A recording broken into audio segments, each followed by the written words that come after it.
आज का टॉपिक है प्रकाश संश्लेषण। प्रकाश संश्लेषण यानी फोटोसिंथेसिस। प्रकाश संश्लेषण वह क्रिया है जो पौधों द्वारा भोज्य पदार्थों के निर्माण होता है। सभी जीवों में ऊर्जा की आवश्यकता होती है और ये ऊर्जा पौधों में प्रकाश संश्लेषण की क्रिया के द्वारा प्राप्त होता है। अपनी जैविक क्रियाओं के लिए ऊर्जा की आवश्यकता इन्हीं प्रकाश संश्लेषण की क्रिया के द्वारा पूर्ण करते हैं। समस्त जीव के लिए भी प्रकाश संश्लेषण की क्रिया, चाहे वह डायरेक्ट हो या इनडायरेक्ट हो, प्रकाश संश्लेषण की क्रिया के द्वारा बने उत्पाद का उपयोग जीव अपनी ऊर्जा प्राप्ति के लिए करते हैं। प्रकाश संश्लेषण की क्रिया में मुख्य रूप से हरे पौधे कार्बन डाइऑक्साइड, जल, क्लोरोफिल और प्रकाश की उपस्थिति में कार्बोहाइड्रेट का निर्माण करते हैं। कार्बन डाइऑक्साइड, जल, कार्बन डाइऑक्साइड और जल क्रिया करके क्लोरोफिल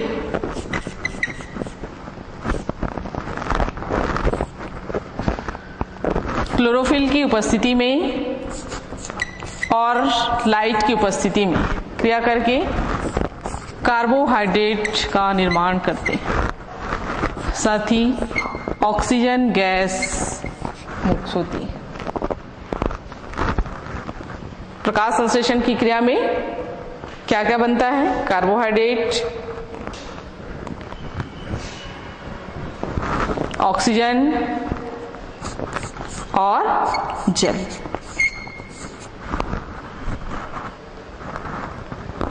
तो इस तरह से कार्बन डाइऑक्साइड, जल क्रिया करके क्लोरोफिल और प्रकाश की उपस्थिति में कार्बन डाइऑक्साइड, जल का निर्माण होता है और ऑक्सीजन गैस मुक्त होती है। वायु में ऑक्सीजन शुद्ध रूप से पेड़ों के द्वारा, पौधों के द्वारा ही प्राप्त होता है। तो इस तरह से सबसे अधिक ऑक्सीजन गैस पौधों के द्वारा मुक्त किए जाते हैं।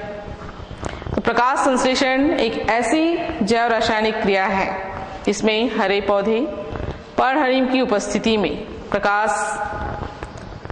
ऊर्जा को ग्रहण करके कार्बन डाइऑक्साइड और जल की सहायता से कार्बोहाइड्रेट का निर्माण होता है, या जिसे कार्बनिक संश्लेषण करते हैं या कार्बनिक संश्लेषण भी कह सकते हैं। मुख्य रूप से प्रकाश संश्लेषण की क्रिया में क्लोरोफिल ए और बी, क्लोरोफिल ए और क्लोरोफिल बी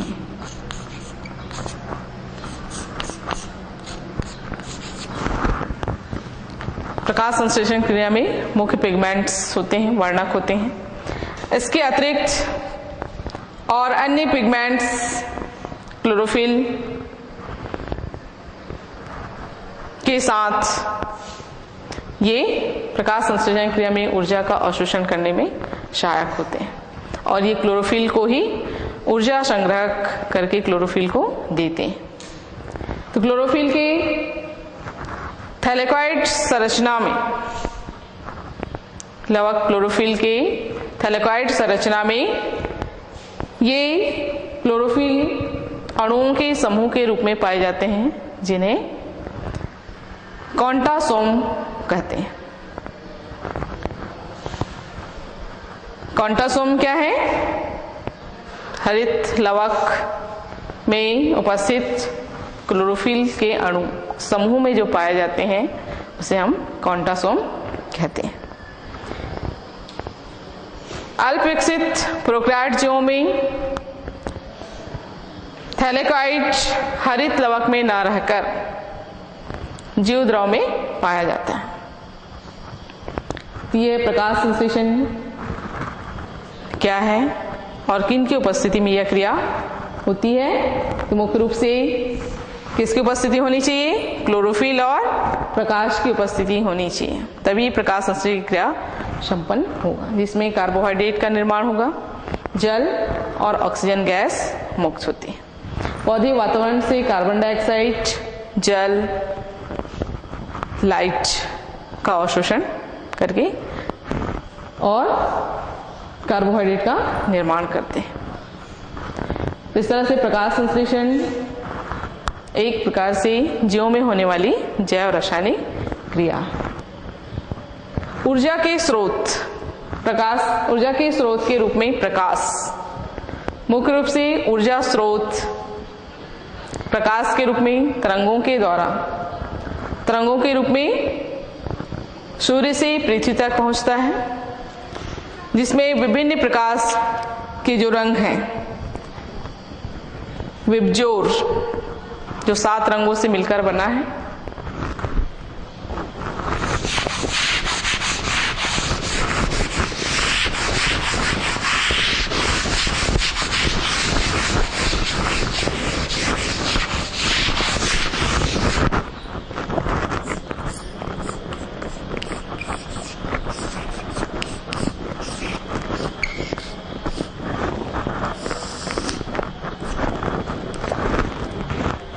प्रकाश में पाए जाने वाले जो विभिन्न प्रकाश तरंगे 7 रंगों से मिलकर बना है। विबज्योर, वायलेट, वी से वायलेट रंग, आई से इंडिगो, बी से ब्लू, जी से ग्रीन, वाई से येलो और से ओ से ऑरेंज और आर से रेड। ये इनकी तरंग दैर्घ्य अलग अलग होती हैं और ये दृश्य प्रकाश के अंतर्गत आते हैं। इनमें से सबसे अधिक लाल प्रकाश और नीले प्रकाश में प्रकाश संश्लेषण की क्रिया अधिक होता है। लाल प्रकाश और नीले प्रकाश में प्रकाश संश्लेषण की क्रिया अधिक होती है। तो मुख्य रूप से कितने प्रकाश हैं? 7 प्रकाश हैं। 7 प्रकाश जो दृश्य प्रकाश हैं, इन्हीं दृश्य प्रकाशों का ऊर्जा के रूप में अवशोषित होता है। पौधे प्रकाश ऊर्जा के रूप में अवशोषित करते हैं, तरंगों के माध्यम से इनमें पहुंचता है और ये तरंगे क्लोरोफिल को उत्तेजित करके इससे इलेक्ट्रॉन उत्सर्जित होते हैं, जो अन्य पदार्थों की संश्लेषण में उपयोग किए जाते हैं। प्रकाश संश्लेषण के वर्णक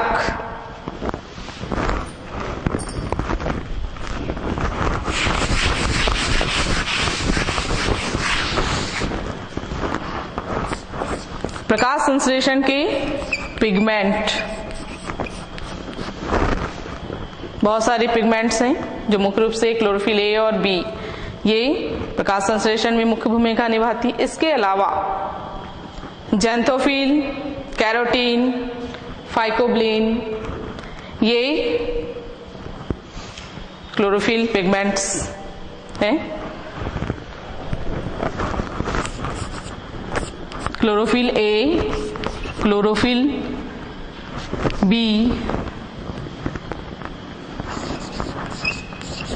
कैरोटीन, ज़ैंथोफिल,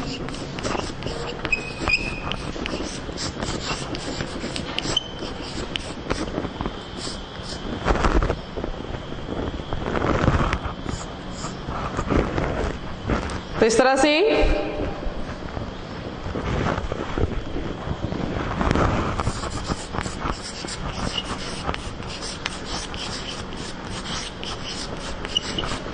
ये मुख्य पिगमेंट्स हैं जो प्रकाश संश्लेषण में भाग लेते हैं और इलेक्ट्रॉन के रूप में उत्सर्जित होते हैं। पिगमेंट्स जल में अविलेय तथा ये प्रकाश को अवशोषित करने वाले होते हैं और ये पर्णहनिम के निर्माण के लिए शर्करा,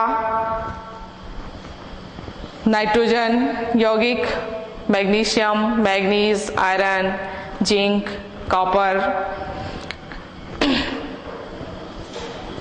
कैल्शियम, पोटेशियम, सल्फर, ऑक्सीजन और डीएनए आदि की आवश्यकता होती है।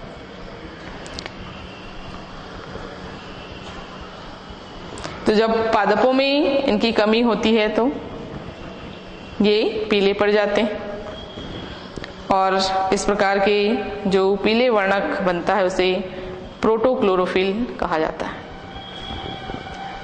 जो क्लोरोफिल होता है वह हरा रंग है, हरा कलर का होता है, जिसमें विभिन्न तत्व क्लोरोफिल निर्माण में भाग लेते हैं।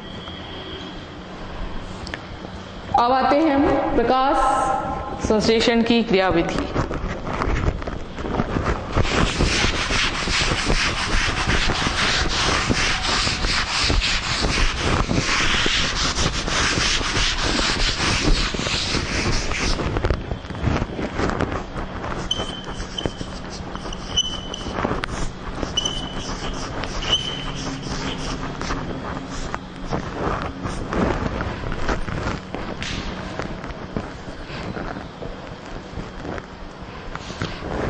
प्रकाश संश्लेषण की क्रियाविधि के लिए विभिन्न वैज्ञानिकों ने अलग अलग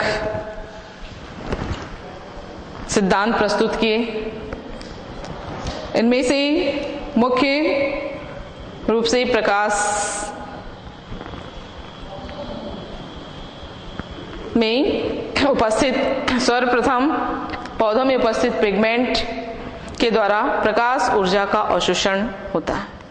पिगमेंट के द्वारा प्रकाश संश्लेषण का अवशोषण होता है। पिगमेंट्स क्या हैं? Chlorophyll A, chlorophyll B, xanthophyll, carotene, फाइकोप्लिन। तो ये क्लोरोफिल के द्वारा ऊर्जा का अवशोषण करते हैं। इसके पश्चात अवशोषित की गई ऊर्जा रासायनिक ऊर्जा में परिवर्तित होता है। अवशोषित ऊर्जा रासायनिक ऊर्जा में परिवर्तित होता है और अंत में कार्बोहाइड्रेट का निर्माण होता है। तो प्रकाश क्रिया विधि के अंतर्गत प्रकाश संश्लेषण में सबसे पहले प्रकाश का संश्लेषण,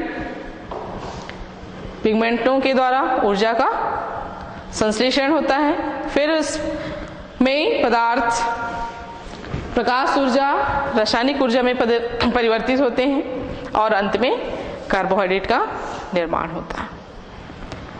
इस तरह इसमें दो क्रियाएं जो कि प्रकाश की उपस्थिति पर होती है। पहला पिगमेंटों के द्वारा प्रकाश का अवशोषण और दूसरा है प्रकाशीय ऊर्जा रासायनिक ऊर्जा में परिवर्तित होता है।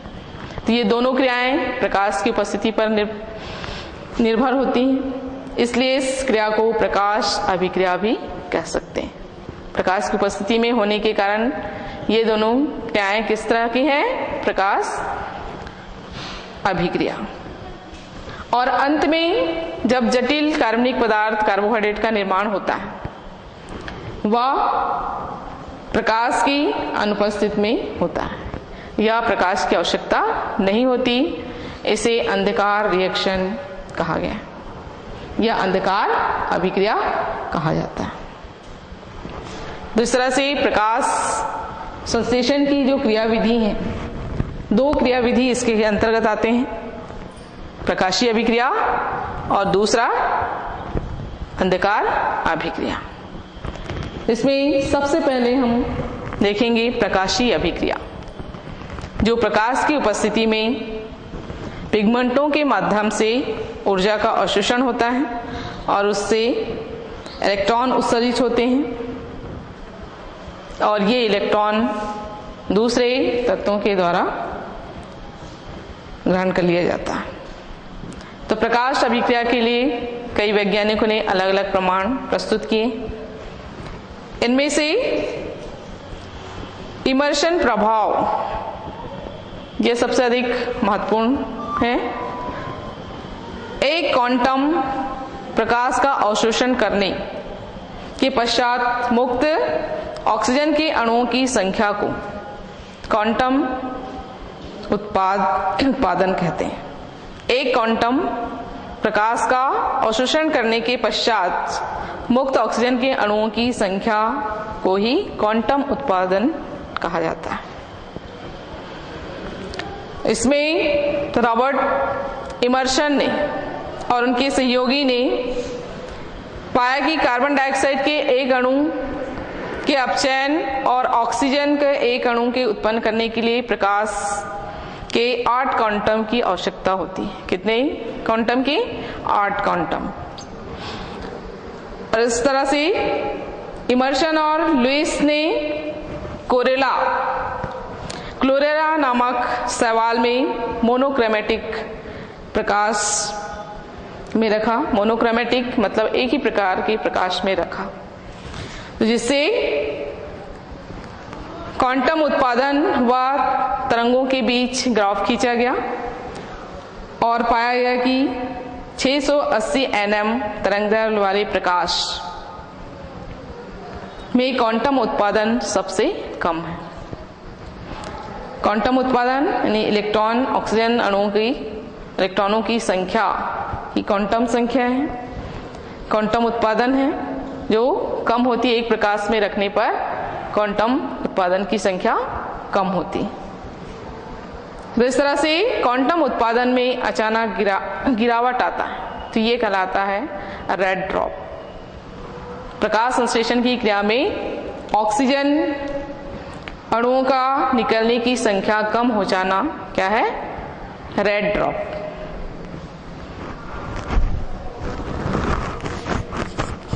रेड ड्रॉप ऑक्सीजन की मुक्त होने की संख्या में कमी को हम कहते हैं रेड ड्रॉप।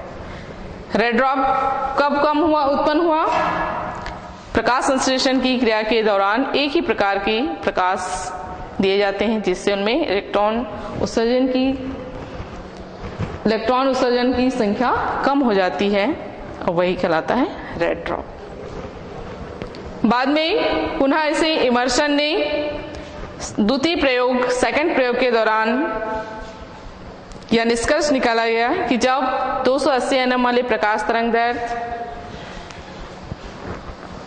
से अधिक तरंगदैर्घ्य वाले प्रकाश के साथ साथ कम तरंगदैर्घ्य वाले प्रकाश में पौधों को अनावृत किया गया, यानी 2 प्रकार के तरंगदैर्घ्यों को मिलाकर पौधों को दिए गए, जिससे इनमें क्वांटम उत्पादन की संख्या अधिक प्राप्त हुई। ऑक्सीजन की संख्या अधिक उत्पन्न होने लगे, तो इस प्रकार यह कहलाता है इमर्सन का वृद्धि प्रभाव। एक था रेड ड्रॉप और दूसरा है इमर्सन का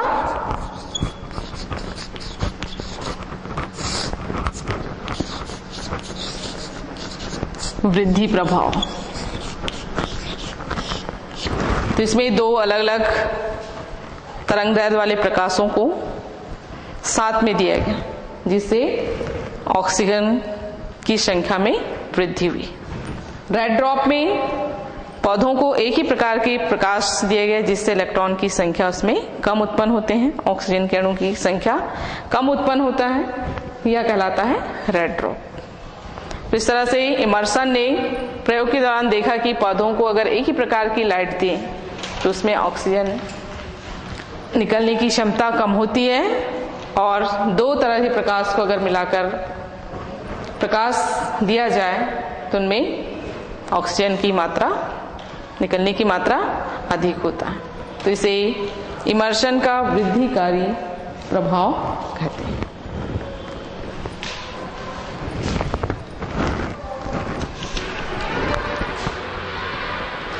प्रकाश अभिक्रिया की क्रियाविधि के दौरान ये विभिन्न पिगमेंट सिस्टम के माध्यम से प्रकाश अभिक्रिया पूर्ण होता है। तो प्रकाशीय अभिक्रिया में सबसे पहले जो खोज किया था हिल नामक वैज्ञानिक ने खोज किया,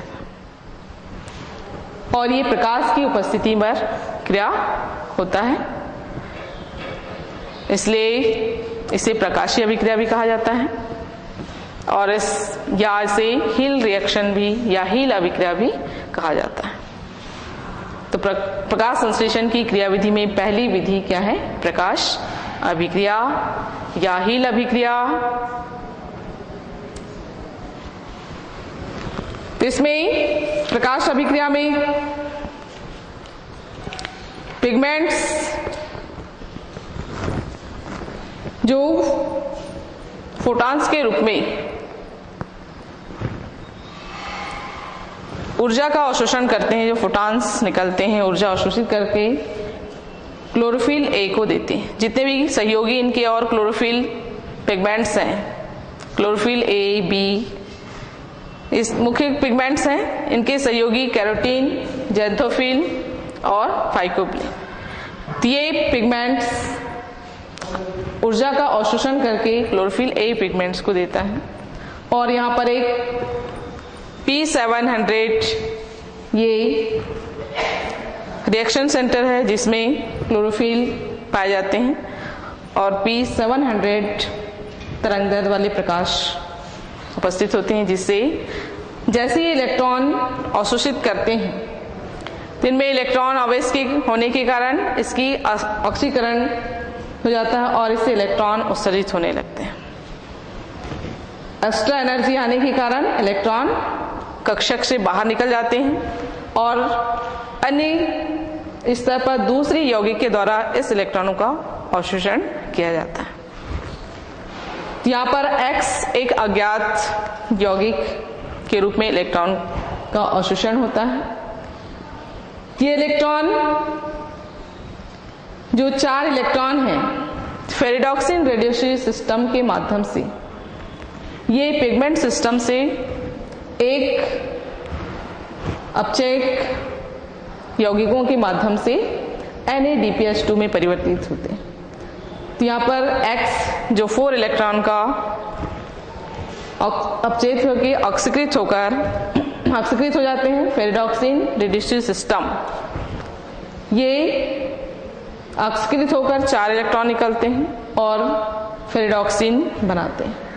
फेरिडॉक्सिन से 4 इलेक्ट्रॉन निकलता है जो कि रेडियोसिटी सिस्टम के द्वारा, जिसमें फेरिडॉक्सिन NADPH2 रेडियोटेज एंजाइम की उपस्थिति में ये इलेक्ट्रॉनों को ग्रहण करते हैं और ये पुनः ऑक्सीकृत होकर NADPH2 के द्वारा ग्रहण कर लिए जाते हैं। इलेक्ट्रॉन जो रेडियोसिटी सिस्टम से जब इलेक्ट्रॉन निकलता है तो 2NADP के साथ जुड़कर 2NADPH2 का निर्माण करते हैं।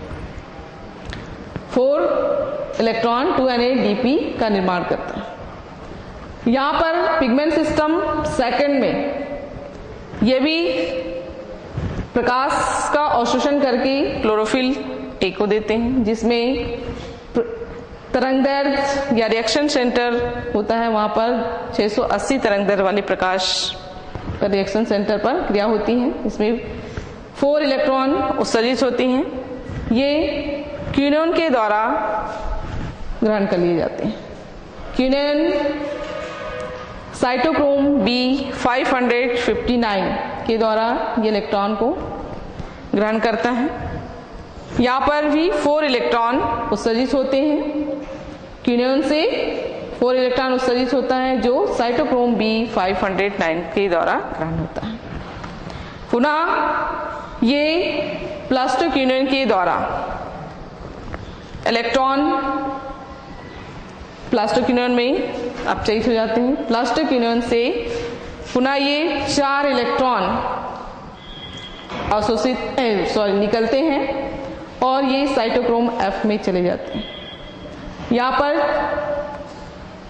फॉस्फेट आयन की आवश्यकता होती है, ऊर्जा की आवश्यकता होती है। प्लास्टोक्विनोन ADP और फॉस्फेट आयन जुड़कर ATP का निर्माण करते हैं। प्लास्टोक्विनोन से ATP बनता है यहाँ पर और प्लास्टोक्विनोन साइटोक्रोम F में चले जाते हैं। साइटोक्रोम से 4 इलेक्ट्रॉन निकलकर ये प्लास्टिक यूनियन में पहुंच जाता है और प्लास्टिक यूनियन से पुनः रिएक्शन सेंटर P700 पर इलेक्ट्रॉन वापस आते हैं। P680 रिएक्शन सेंटर से इलेक्ट्रॉन उत्सर्जित होकर P700 रिएक्शन सेंटर पर पहुंचता है। तो वापस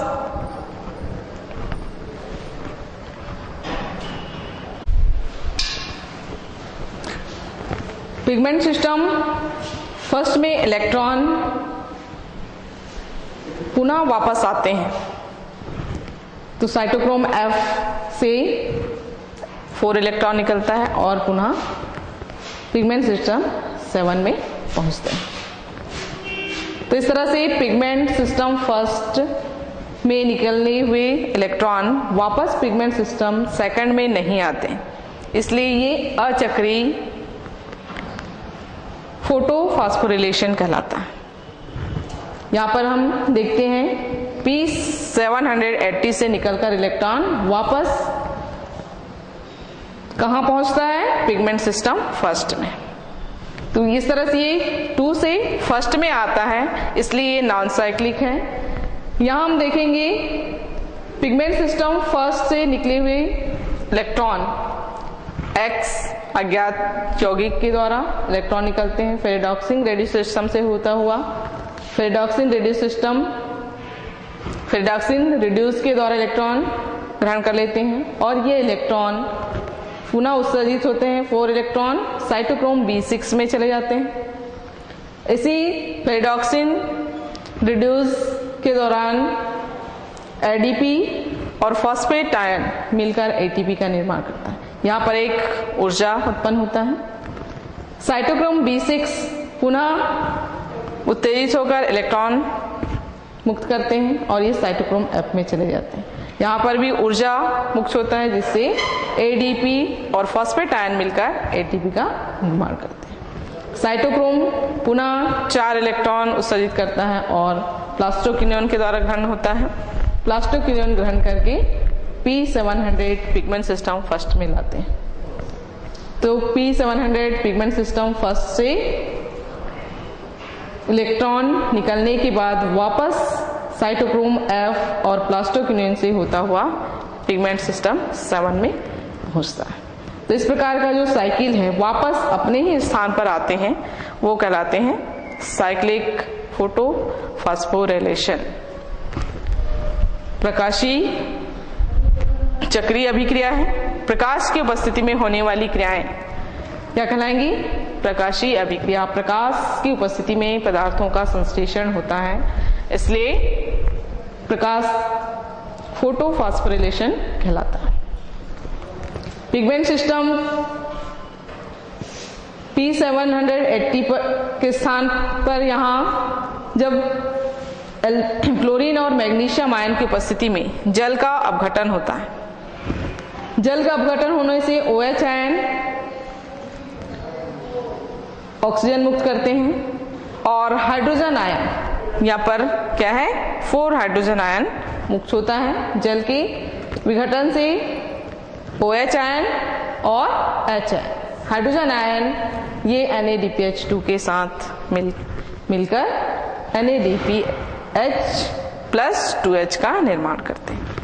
4 हाइड्रोजन आयन मिलकर NADP के साथ मिलकर 2 NADPH2 और 2H हाइड्रोजन का निर्माण करते हैं और OH आयन से ये ऑक्सीजन वायुमंडल में मुक्त होता है और जो इलेक्ट्रॉन 4 इलेक्ट्रॉन ये Z यौगिक के द्वारा ग्रहण कर लिए जाते हैं। Z यौगिक से इलेक्ट्रॉन जो निकलता है 4 इलेक्ट्रॉन P680 में वापस आते हैं। तो इस तरह से ये प्रकाश संश्लेषण की अभिक्रिया में जल का अपघटन होता है। जल के अपघटन से ऑक्सीजन गैस मुक्त होती है। कम प्रकाशीय अभिक्रिया में प्रकाश की उपस्थिति में चक्रीय और अचक्रीय अभिक्रिया के द्वारा पदार्थों के निर्माण होते हैं। जिसमें ऊर्जा का निर्माण होता है, एटीपी का निर्माण होता है। तो चक्रीय और अचक्रीय फास्फोरिलेशन में अंतर आप बता सकते हैं। चक्रीय फास्फोरिलेशन वह है जिसमें इलेक्ट्रॉन पुनः रिएक्शन सिस्टम में वापस आते हैं, P700 से निकलकर वापस फेरिडॉक्सिन रिड्यूसिंग सिस्टम, फेरिडॉक्सिन से होता हुआ cytochrome B, cytochrome F, cytochrome F से प्लास्टोक्विनोन से होता हुआ वापस पिगमेंट सिस्टम के रिएक्शन सेंटर पर वापस आते हैं। और नॉन साइक्लिक में जो इलेक्ट्रॉन निकलते हैं वे वापस पिगमेंट सिस्टम 780 में वापस नहीं आते। तो प्रकाशीय अभिक्रिया से यह सिद्ध होता है कि प्रकाश की उपस्थिति में जल का अपघटन होता है, जिससे ऑक्सीजन निकलती है। तो इस तरह से हम प्रकाश संश्लेषण के द्वारा भोज्य पदार्थों में बने ऊर्जा किस रूप में संचित होते हैं? एटीपी के रूप में और NADPH2 के रूप में। और ये एटीपी डायरेक्ट ऊर्जा कोशिकाओं में संचित रहता है और साथ ही NADPH2 है, ये पुनः इलेक्ट्रॉन ट्रांसफर सिस्टम के द्वारा एटीपी में परिवर्तित कर लिए जाते हैं। तो हम प्रकाश संश्लेषण में पौधों में प्रकाश की उपस्थिति में भोज्य पदार्थों के निर्माण के बारे में सीखते हैं। धन्यवाद।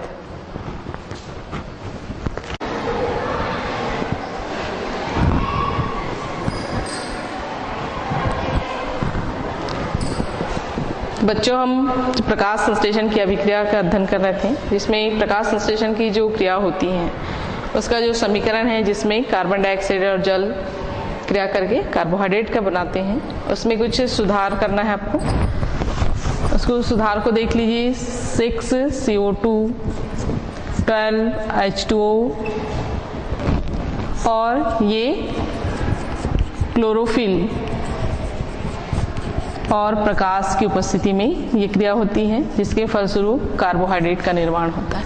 C6H12O6 6O2 और +6H2O का निर्माण होता है।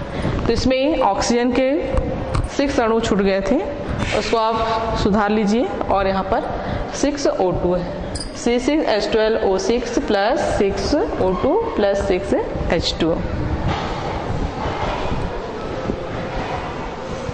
की अभिक्रिया के अंतर्गत मुख्य रूप से 2 अभिक्रियाएं जो होती हैं, प्रकाशीय अभिक्रिया और अंधकार अभिक्रिया।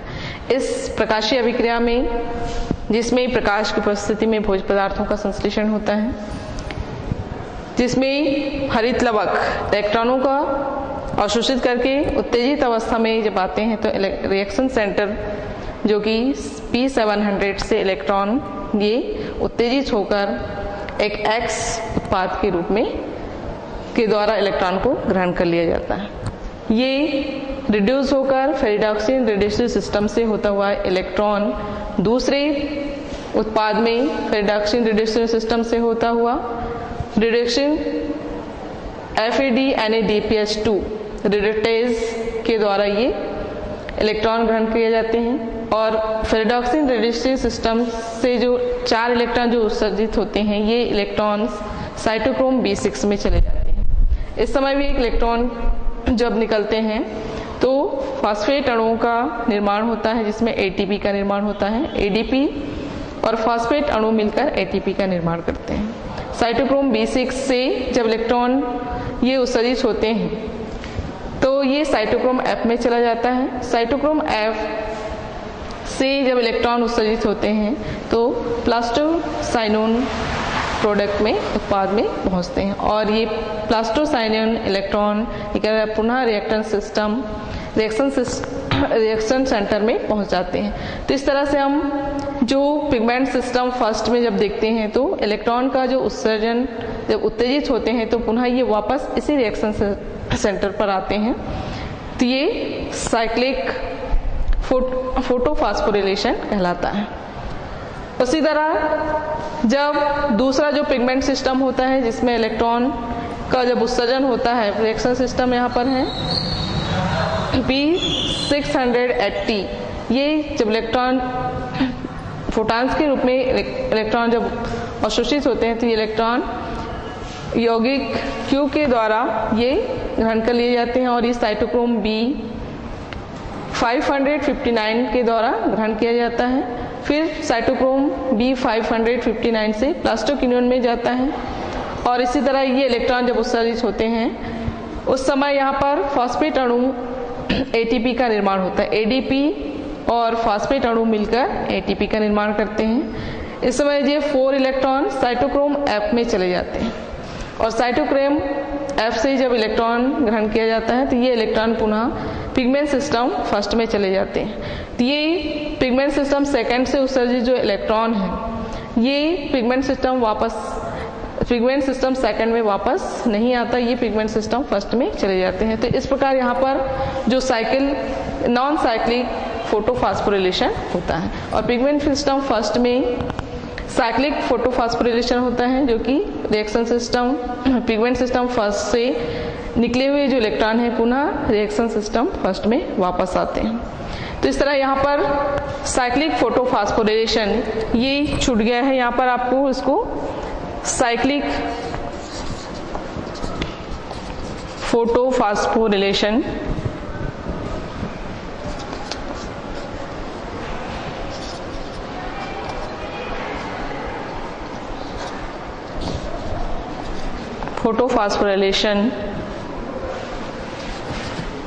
कहा जाता है। तो इस तरह से ये यहाँ पर ये छूट गया है, आपको इसको लिख लीजिए साइक्लिक फोटोफॉस्फोरिलेशन।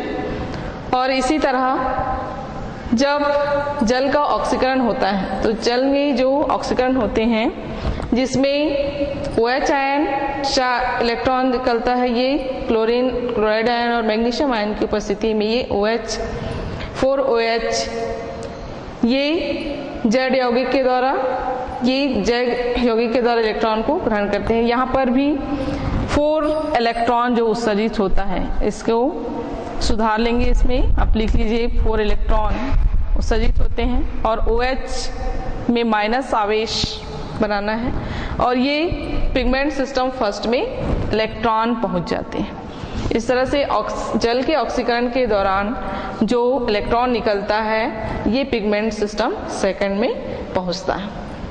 इसी तरह H और OH आयन जो बनते हैं जल के ऑक्सीकरण से, H आयन जो कि NADPH के द्वारा ग्रहण किया जाता है और NADPH2 बनाते हैं। तो यहाँ पर भी आप एक 4 हाइड्रोजन आयन जो प्लस आवेश होता है ये छूट गया है, इसको आप 4 हाइड्रोजन आयन निकलते हैं जो कि NADPH के द्वारा ग्रहण किए जाते हैं। इस तरह से फोटो प्रकाश अभिक्रिया में जल का अपघटन होता है जिससे NADPH2 का निर्माण होता है। तो यहाँ पर जितने भी जो इलेक्ट्रॉन्स हैं या आयन्स हैं ये छूट गए थे, इसको आप सुधार लीजिए और इस तरह से ये चक्र पूर्ण होता है जो कि प्रकाश संश्लेषण की जो अभिक्रिया है पिगमेंट सिस्टम फर्स्ट और पिगमेंट सिस्टम सेकंड 2 सिस्टम के माध्यम से पूर्ण होता है। धन्यवाद।